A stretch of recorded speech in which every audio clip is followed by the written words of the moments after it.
অদিতি, আমার তো মনে নেই, তুমিও ভুলে গেছো। আজকে 5 মিনিটের জন্য হলো ডাক্তারবাবুর কাছে যেতে হবে না? হ্যাঁ যেতে হবে তো। এই শঙ্কর প্লিজ, তুমি একটা কাজ করো। এখন যদি এই সমস্ত বাড়ি লক করে আমাদের বেরোতে হয় না, আমাদের খুব দেরি হয়ে যাবে। তাহলে ডাক্তারবাবুর কাছে ডাক্তারবাবুকে আর পাবোই না আমরা। আমি তাই জন্য প্ল্যান করেছি, একটা কাজ করো, গাড়িটা নিয়ে আমি 5-10 মিনিটের মধ্যে ওখানে যাবো এবং ফিরে চলে আসবো। গাড়ির চাবিটা দাও। না পরে যাবে। তুমি গাড়ির চাবিটা দাও আমাকে। কিছু বুঝতে পারছি না তো। হ্যাঁ, কিসের ডাক্তার? কেন? আরে চলো আমি বলছি সব, চলো। বলছো মানে তুই কোন ডাক্তারের কাছে নিয়ে যাচ্ছ আমি তো সেটাই বুঝতে পারছি না। আরে তুমি তো কোনোদিনই কোনো কিছু বুঝতে পারো না, সারাটা জীবন তো না বুঝে কাটিয়ে দিলে। এখন আমি যখন বুঝছি তখন আমার উপর একটু ভরসা করো। ডাক্তার না গেলে ডাক্তারবাবু খুব রেগে যাবেন।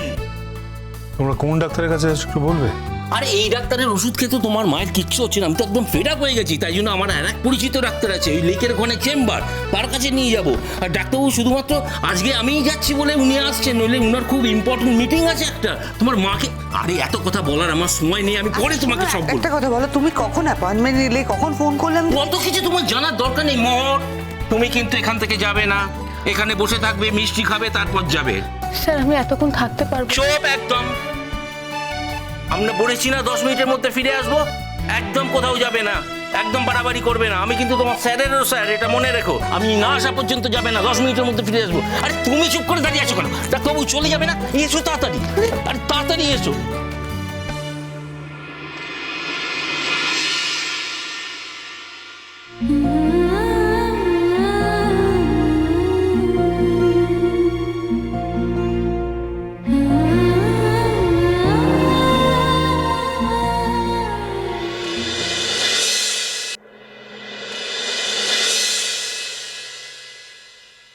আমি এবার আসছি। না, তুমি কেন বেরোবে? আমি যাচ্ছি।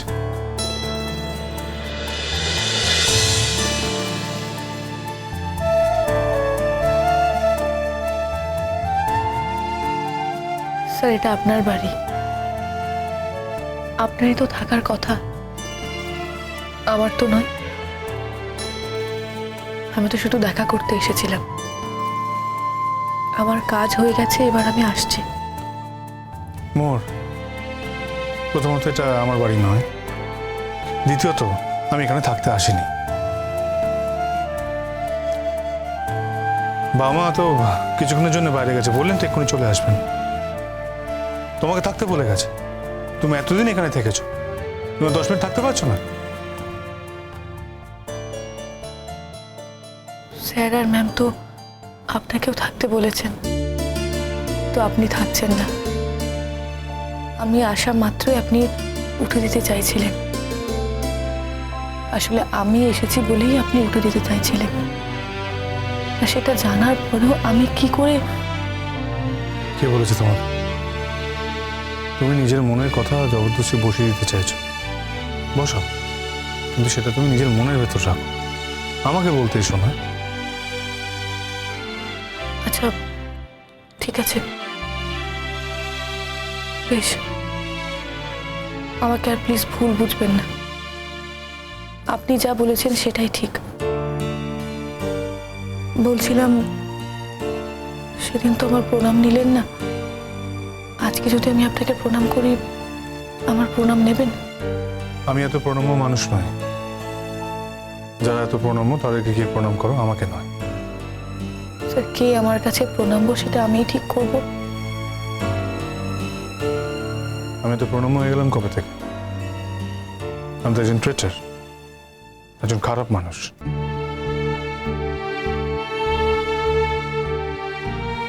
ইস, চেহারা কি অবস্থা হয়েছে এই কদিনে, তাকানো যাচ্ছে না। কিসের এত কষ্ট আমার জন্য? যদি আমার জন্য এত কষ্ট হবে তাহলে আমাকে অপমান করার সময় মনে থাকে না মোহর? তখন আমি বারবার বলেছিলাম, মোহর তুমি কিন্তু ভুল করছো, এর দাম কিন্তু তোমাকে দিতে হবে। দাও, আজ দাম দাও। আজ আমার আর কিচ্ছু করার নেই মোহর, কিচ্ছু করার নেই। আমার হাতের থেকে তীর বেরিয়ে গেছে। আমি যখন ডিসাইড করেছি আমি যাব, তখন আমি যাব। আমাকে আর কেউ ফেরাতে পারবে না তোমরা।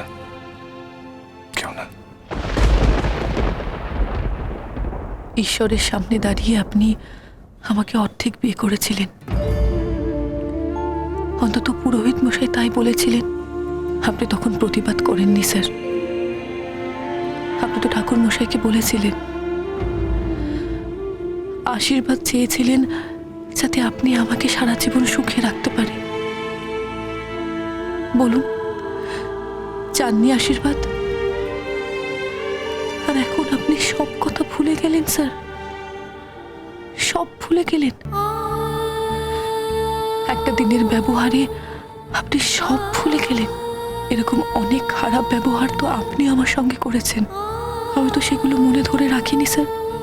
আমার এত কষ্ট হচ্ছে, তবু আপনি একবারও ফিরে দেখবেন না স্যার? একবারও তাকিয়ে দেখবেন না আমার দিকে? একবারও আপনি আমার কথা শুনবেন না স্যার? সব ছেড়ে চলে যাচ্ছি, তারপরেও চলে যাওয়ার ডিসিশনটা কেন? এই শহরে আমার আর কে আছে বলুন?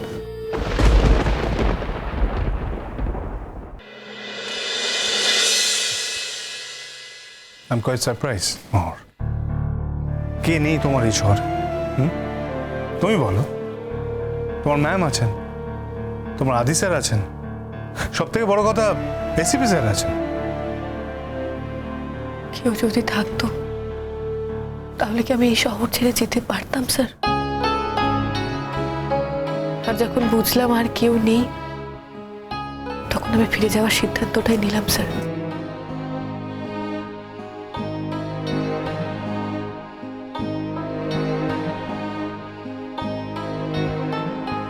তাছাড়া ম্যামও তো জলপাইগুড়ি ফিরে যাচ্ছেন। তা ওখানে গিয়ে কি করবে? বাবার দেখা ছেলেকে বিয়ে করে সংসার করো, তাই তো? কপালে যদি তাই থাকে তাহলে তাই করব। আজকাল কপালে বিশ্বাস করছো বুঝি?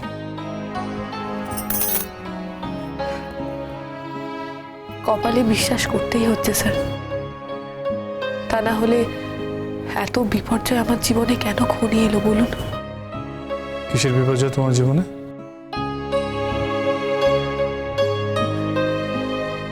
থাক না স্যার, আমার বিপর্যয়ের কথা আপনাকে বলে লাভ কি? আপনার এখন বাইরে যাওয়া আছে, আপনি এখন গোছগাছ নিয়ে ব্যস্ত, আপনার মন এখানে নেই স্যার। সেটাই তো স্বাভাবিক, মন থাকার কথাও নয়। চলেই তো যাচ্ছি স্যার। শেষবারের মতো আমার একটা অনুরোধ রাখবেন আপনি?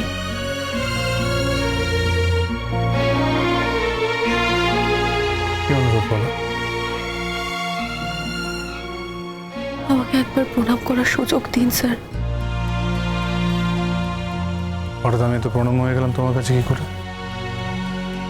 আমি তো খুব নোংরা মানুষ, আমি তো ভালো মানুষ নই। আমি কত প্রণামের যোগ্য? না, আমি তো ঠিক বুঝতে পারছি না। স্যার, আমি কোনো তর্ক করব না। যদি আপনি আমার প্রণাম নিতে আপত্তি না করেন, তাহলে আমি আপনাকে শেষবারের মতো প্রণাম করতে চাই। আর কোনোদিনও আপনার কাছ থেকে কিচ্ছু চাই না। অবশ্য চাওয়ারও কোনো সুযোগ নেই। এখন থেকে তো আমরা দু দেশের দু প্রান্তে থাকব। আপনি আমার কোনো খোঁজ পাবেন না, আর আমিও আপনার কোনো খোঁজ পাবো না স্যার।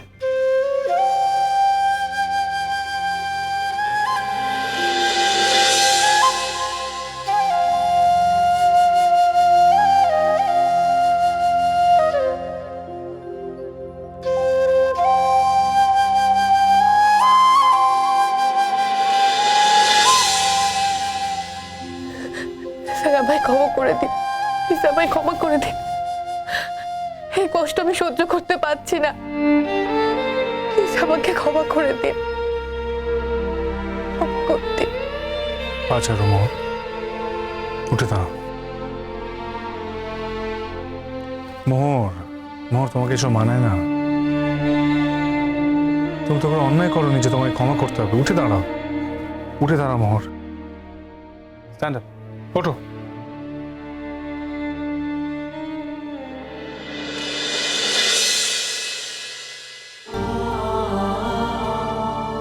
এত কান্নার কিছু হয়নি মোহর। তুমি তো নিজের জীবন গুছিয়ে নিয়েছো, ভেবে নিয়েছো কি করো।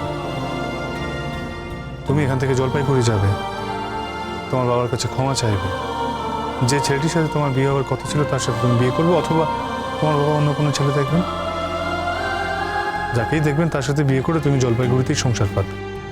এই তো গুছিয়ে ফেলেছো লাইফের সব কিছু।